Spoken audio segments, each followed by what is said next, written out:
سڵاو بەڕێزان لەوانەی ئەمڕۆدا باسی ماستەر پێج و CSS دەکەم. سەرەتا دەچمە سەر فایل نیو وێبسایت هەڵەبژێرم ASP empty وێبسایت لەگەڵ C# پاشان کلیک لەسەر ئۆکەی دەکەم. وەرێدا پێویستم بە زیادکردنی ماستەر پێج هەیە، کلیک لەسەر ئاد نیو ئایتم دەکەم، کلیکی و ئەچمە سەر ماستەر پێجی یەکەم هەڵدەبژێرین و بە هەمان شێواز پێویستمە بە زیادکردنی پێج هەیە، ئاد نیو ئایتم هەڵەبژێرم و پاشان شۆ سەر وێب فۆرەم. لێرەدا ئەمەیان ناوەنین مین و سلێکتی ماستەر پێج پێویستە بکەین و کلیک لەسەر ئا دەکەین و کلیک لەسەر ئۆکەی دەکەم و پاشان کۆنترۆل و شیفت و ئەیەگرم پێکەوە ناوی پێجەکە دیاری ئەەکەین، ناوێنین نیوز و کلیک لەسەر ئۆکەیەکەین، کۆنترۆل و شیفت و ئەی پێکەوە دادەگرین و ناوی پێجەکە دیاری دەکەین، ناوێنین ئەباوت و کلیک لەسەر ئۆکەیەکەین، کۆنترۆل و شیفت و ئەی پێکەوە دامگرت و لێدا ناوەکە دیاری دەکەین کە ناوی دەنێ کۆنتاکت و کلیک لەسەر ئۆک ئینتەرەکەین و پاشان ئەمە زیاد بوو لێرەدا و پێویستمان بە CSS یەک هەیە،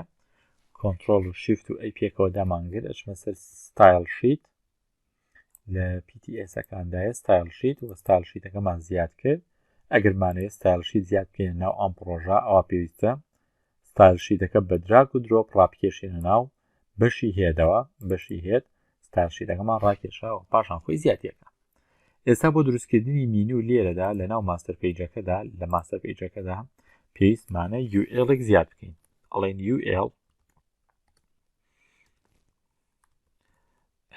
LI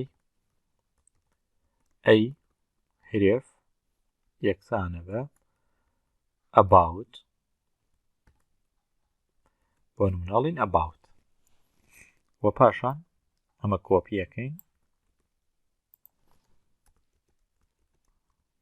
چوار پێیجمان هەیە، چوار پێیجەکەمان دیاری کرد. ئەباوتەکە ئەمە لێرایکەین بە مین، ئەمەش ئەکەین بە مین و لێرەدا ئەمانەکەین بە نیوز، ئەمەش دەکەین بە نیوز و پاشان ئەباوتەکە و خۆی جێڵین ئەچنە سەر کۆنتاکت، ئەمە کۆنتاکت و ئەمەش کۆنتاکت. کاتێک ئێمە دینە سەر مین و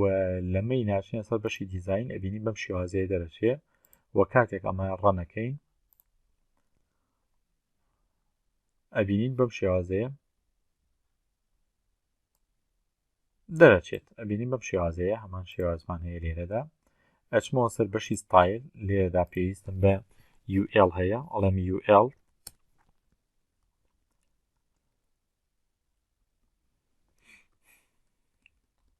لیست ستایل تایپ یەکسانەکەین بە نۆن و لێرەدا کاتێک لیست ستایل تایپمان یەکسانەکەی بە نۆن ئەبینین لێرەدا بەم شکڵە دەرەچێت، ئەبینین تا تایپەکەی نامێنێ و ئەگەر هاتوو باگراوندەکەشمان باگراوند کەلەر کردمان بە بلاک بۆ نمونە ئەبینین ئەوەش ئەبێ بە بلاک. کاتی ئەچینەوە ئێرە بینین باگراوندەکەشی ئەبێ بە بلاک بەم شکڵە و پێویستمان بە LI ەکانیش هەیە، LI دیسپلی LI پێویستە بیکەین بە ئینلاین بۆ ئەوەی بە یەک ڕیز دەربچێت. ئێستا ئەمەی کە لێرەدا هەیە بینین بە شێوەیەکی ڤێرتیکاڵیە،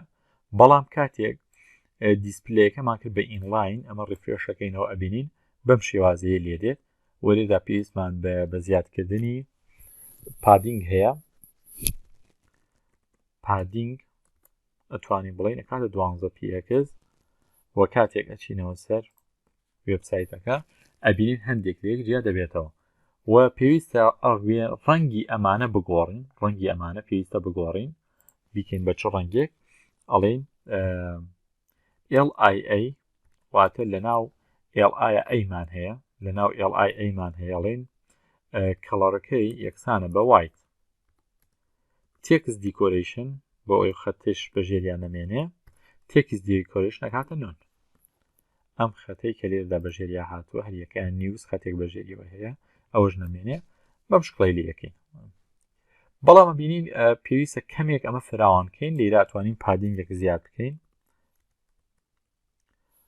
پادینگێک زیاد بکەین بۆ نمونەڵین 10 px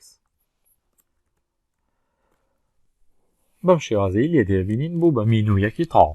وە لێرەدا کاتێک کلیک لەسەر نیوسەکەین ئەچێتە سەر نیوس کلیک لەسەر ئەباوتەکەین ئەچێتە سەر ئەباوت کۆنتاکت ئەچێتە سەر پیجی کۆنتاکت بۆ نمونە ئەگەر هەر لێرەدا This is about page بە هەمان شێواز ئەچمە سەر کۆنتاکت contact main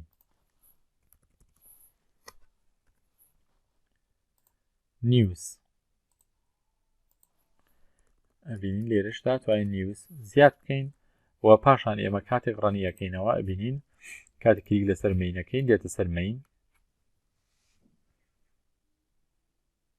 کلیک لەسەر نیوسەکەین دێتە سەر نیوز کلیک لەسەر مینەکە نازانم هیچمان نەنووسیوە بێت about this about page contact this is contact مینەکەمان سیڤ نەکردووە ئێستا کاتێک کلیک لەسەر مینەکەین ئەبینی مینەکە دەردەکەوێت بەم شێوازەیە کاتە ئێمە هاتین ماستەر پێیجمان زیاد کرد لەگەڵ ستایلە